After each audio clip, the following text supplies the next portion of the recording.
You wanted the best. You've got the best podcast. The hottest podcast in the world. The Chris Voss Show, the preeminent podcast with guests so smart you may experience serious brain bleed. The CEOs, authors, thought leaders, visionaries, and motivators. Get ready. Strap yourself in. Keep your hands, arms, and legs inside the vehicle at all times, because you're about to go on a monster education roller coaster with your brain. Now, here's your host, Chris Voss. Hi, folks. Chris Voss here from thechrisvossshow.com. thechrisvossshow.com. There you go, folks. Welcome to the big show, my family and friends. We certainly appreciate having you guys on the show and being a part of it as well. As always, the show that loves you but doesn't judge you, at least not as harshly as your mother-in-law does, because she knows. Anyway, guys, we have an amazing author on the show. She's a multi-book author and has written some amazing stories, and she's going to blow your mind with her latest one that she's come out with. It's coming up November 21st, 2023. You'll be able to pre-order it and get a hot off the presses when it comes out. Be the first in the book club to read it as well. It's under editor's pick is best mystery, thriller, and suspense, which is what we call Fridays around here at the Chris Voss Show. In the meantime, we just encourage you to go to referring your friends, family, neighbors, relatives. Just stop people on the street and say, have you subscribed to the Chris Voss Show? That might not be a good thing to do, like in places like New York. But if you're in a nice, homely place, like, I don't know, Montana or something, it might be okay to stop and say that. If you ask nicely, people will do whatever you say, I think, pretty much. Tell them to go to goodreads.com/Chris Voss, youtube.com/Chris Voss, linkedin.com/Chris Voss, Chris Voss one on the Tickety Talkety, and ChrisVossFacebook.com. She is the author of the newest book, as we aforementioned. November 21st, 23 is coming out. There Should Have Been 8. Oh boy, that's a cliffhanger of a title. By Nalini Singh. She joined us on the show to talk about her latest book. She was born in Fiji and raised in New Zealand. She spent 3 years living and working in Japan, where she took the chance to travel around Asia. She now lives in New Zealand and is always plotting new trips, and probably new trips with her book. If you'd like to see some of her travel snapshots, you can look at her travel diary page. She's worked as a lawyer, a librarian, a candy factory general hand, a bank tech, an English teacher, but not necessarily in that order. Some might call that inconsistency, but I call it, or she calls it, grist for the writer's mill. That's the one thing about authors and writers. It's their great life stories and things that they go through life who can help shape them, where they can pull great subject data and plots and twists and characters, et cetera, et cetera. Welcome to the show. How are you?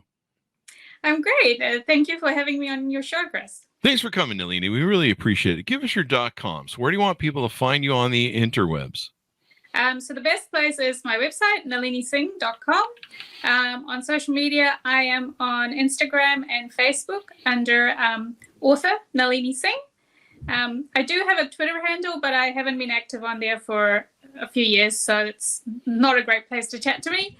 But Facebook and Instagram, I am on there quite regularly. There you go. And you have quite the epic authorship going on. How many books do you have? I think it's over 50. I actually have to count. Holy crap. And it covers a lot of different genres, doesn't it? Yeah. So I started with straight contemporary romance. So this year is actually my 20th anniversary in publishing in terms of my published books. So my very first book was published in 2003. Wow. And so I started in straight contemporary romance. Then I moved into paranormal romance, urban fantasy romance, and now I also write straight thrillers based in New Zealand. So I've got 3 of them now, which you can see behind me. There you go. Yeah. Thrillers. Now, are these all standalones for the most part? Yes, these are all standalones. I'm known for writing long series in romance, and my brain is full of series, so I decided to write just standalone thrillers and challenge myself with that. And it's been really fun, just having just a self-contained world, within each book. Ah, there you go. I even see on Amazon it's teasing out a blank, just text-based book cover here for your, I believe, your upcoming book in July 23, 2024, Primal Mirror. Yes, well. yes, that's part of my Side Changeling series. Ah. So yeah, that's next year. Yeah. You cover all the gambits. I'm looking down the list of your website when it says books, and it's got thrillers, Rock Kiss series, Hard Play series, audiobooks, international release, Silhouette Desire, printable book list. That's probably what I need at this point. So there you go. So what made you want to write this latest book? And tell us 30,000 overview. What's inside? So I love thrillers, first of all. I love thrillers and mysteries. And even in my romance, there's quite often a thread of mystery. And but this particular book and the previous 2 thrillers I've written is really deeply inspired by the New Zealand landscape. And it's very beautiful. And it has a lot of remote spaces, empty spaces. And I remember a few years ago, a bunch of us writers were having a conversation about why, you got Nordic noir, these sort of dark, grim mysteries set in the Nordic countries. Why not New Zealand noir? Because we kind of fill all the criteria. And so it's a little bit of that. But yeah, just definitely the environment deeply inspires me. This particular book is set in an alpine area that we travel through. And it's stunning. It's just astonishingly beautiful. All golden grasses, white snow-capped mountains, not a human in sight. And at one point we saw a sign for coffee. So we just turned off the road to check out this coffee place in the middle of nowhere. And it just kept going and going. Never turn off the road. Never turn off the road. And we're like, this is a horror movie right now. So that sort of really inspired me for this book, because I thought, there you go. What if you turned off and, what's at the end of the road? So this particular book is about a group of high school and university friends. So originally there were 8. And when they meet up for this sort of reunion, they're sort of in their late 20s. One is missing, and the whole story is what happened to the 8th one. What happened to number 8? Yeah. Hence the title, There Should Have Been 8. Yeah, I learned not to drive down off the main road into back roads after I watched Texas Chainsaw Massacre. Hey, there's a shortcut over there. No, just stay on the main road there, eh?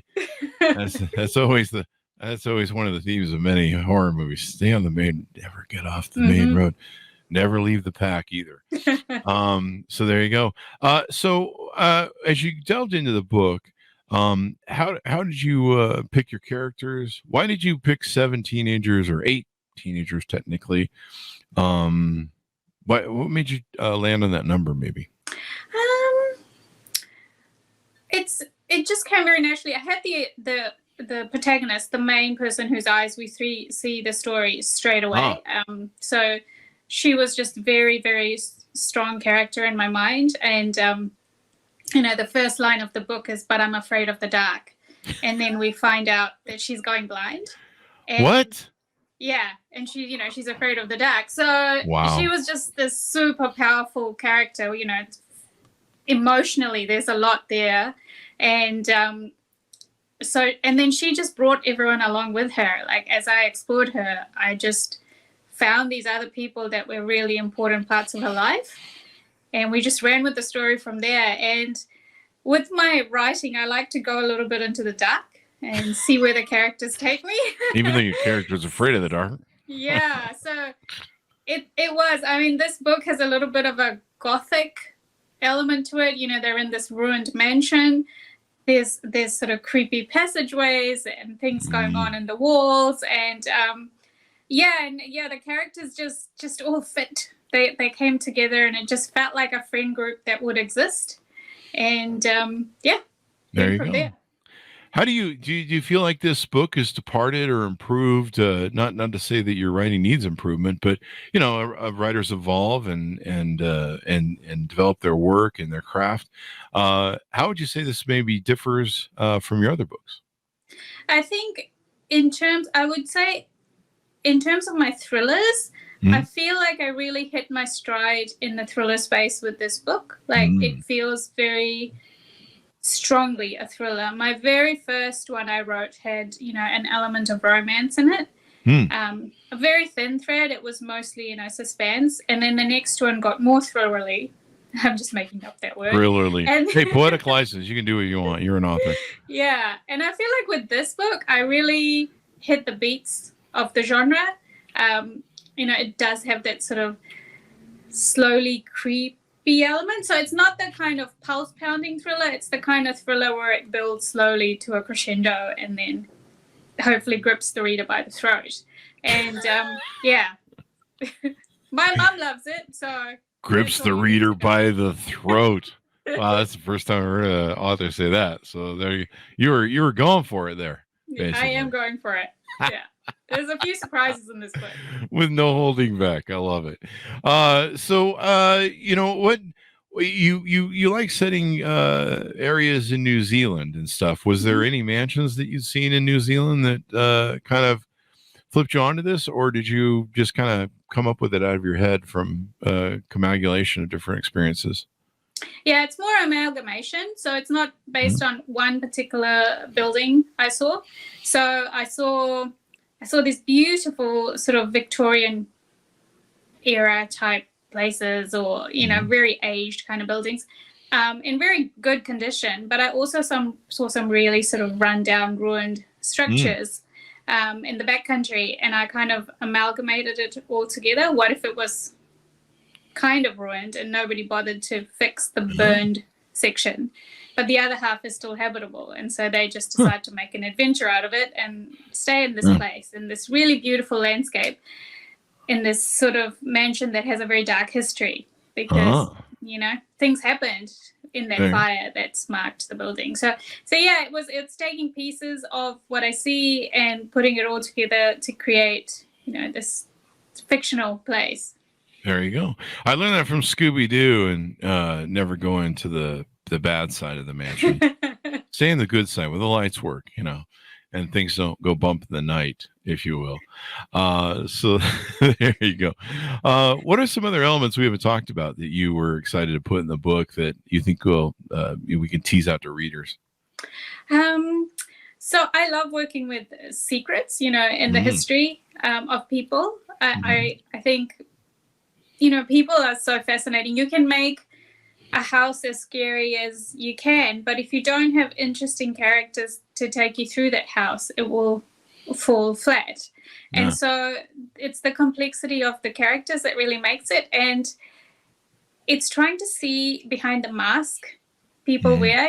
Everyone has a distinct personality they have, maybe with their significant other or with their best friends or with people they don't like.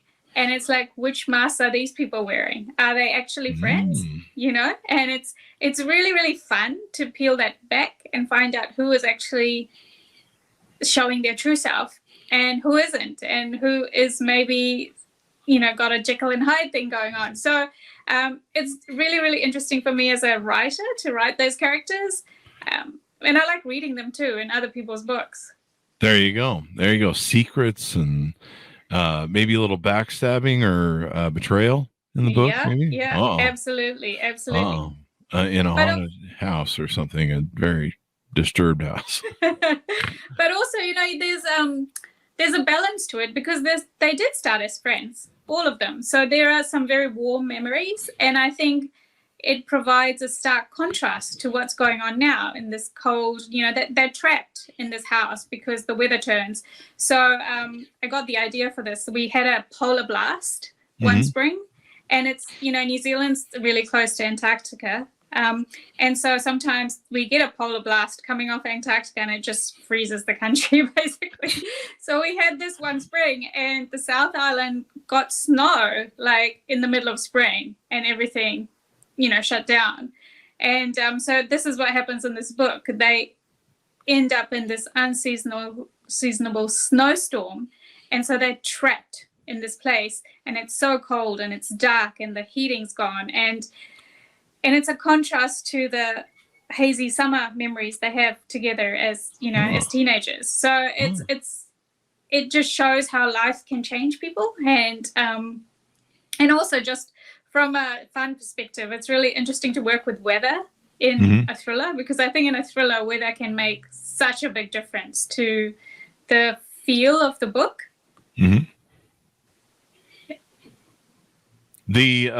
What would you say the favorite part of your writing process was when you were writing it? Ooh, I really like that initial phase of just super intense, just trying to find out what's going on, because I like to surprise myself as well. So I love that part. And so that what I call the skeleton draft, it is just the bare bones of the book, and then fleshing it out. Those two parts are my favorite, probably in even ways. That initial burst, and then they're just sitting there and intensely crafting the book so that the skeleton becomes not only a skeleton, has flesh. It has all the elements you need for a book. Do you think you're going to stick with the thriller genre, or are you going to flip back and forth between the different genres you've written in, and just kind of keep it, doing what you want? Yeah, I like having both. Like right now I'm doing a lot of romance, and also doing the thrillers, and I'm really enjoying that. And I think I will probably just keep flipping back and forth, because I enjoy it. I feel like it refreshes my brain each time I do something different. Yeah. Like instead of just doing one thing the whole time, I switch, and then I get a whole new burst of energy, because it's completely different writing experience. I'm doing different kinds of research. I'm working with different kinds of characters. And and then when I close the chapter 1, I move to the next one, and it's wow, this is new again. This is something different. So yeah, I'll keep doing that. There you go. You're just moving between them all and keeping it fresh. We hear that a lot from authors like yourself that have different strains or threads going, where they can play on different ones, and then you go over here and then come back to it, and it refreshes you, fills back up your bucket, if you will. So I know you mentioned that you hope it grips readers by the throat. What do you hope readers come out with it at the end? I guess the same sort of a throat mark of the grip. Maybe just a bit of a pounding heart because of what happened, or I think at the end, I hope it makes them think, because but in a good way. It's in the way where you wonder at the end of a movie, like, did that just happen? And then you think about it, and you go back and you rewind and you rewatch it. And I hope they reread the end. It makes them want to reread the end, because there's something in there that I feel is really interesting. I don't want to spoil it, but I hope it gives them that, what did I just read? And then go back and check. Did that really happen? Those make the best movies and plots and stuff. This sounds like it might make a great movie too. I actually think it would make a really good movie, because it's basically a locked room mystery, except the mystery is the locked room is this house that they're trapped in. So it's got that claustrophobic feel, and it's got these people, it's very limited number of people, and one of them has done something. So it would make, I think, a very good movie, very atmospheric as well because of the location. So if there's any, producers listening to this, call me. Please reach out. Yeah, I imagine the isolation element is a big part of it. And as you said, the being in a small space. But imagine the isolation of it. You can't call for help. You're in the middle of nowhere. You're down the deserted road. Yeah, I mean, it's so fun to play with the isolation elements, because in this case, they need medical help at one point, but there's no way to get it, because even the helicopters can't fly in that weather. Like the air ambulance can't get to you, and they're so remote that the nearest fire station is like some distance away. So even if they somehow get out a message, no one's going to get to them. Wow. Very quickly. So it changes the whole dynamic of what's happening, because the clock is ticking down so fast, because some people don't have time to wait for help to come. So it's really fun, and it's fun to look at a landscape and imagine not just the beauty in the daylight, but also what could happen after dark when we don't have all this technology to help us. There you go. There you go. Well, it's been fun to have you on. Give us your final pitch out to readers, the order of the book. If you would like to read a locked room thriller set in a beautiful, stunning alpine environment that turns dangerous very quickly, and if you like secrets and stories about friends and things going terribly wrong, there should have been 8. It's available everywhere in any format you wish to buy it. So, give it a go. And if you want to check out a bit of it without committing, there's an excerpt on my website, and the audiobook publisher usually has, like a sample of the audio on their website as well. So, give those both a go. And my website again is nalini.singh.com. Super easy. And I hope you check it out. There you go, guys. Well, thank you very much, Nalini. It's been fun to have you on. Thank you so much for having me, Chris. It's been really nice talking to you. There you go. And order up all of our other books as well, folks. Check them out. Remember, it's Christmas time coming up here. People watching this 10 years from now are going, it's not Christmas time. That's our YouTube. It's available November 21st, 2023. So you can pick it up soon and buy, 5 billion copies, give it out to all your friends and neighbors, relatives, all that sort of good stuff. There should have been 8 by Nalini Singh. Definitely order up and check out her other book. She's got quite the library. I was just going through it here on Amazon. It's quite amazing. Thanks to our audience for tuning in.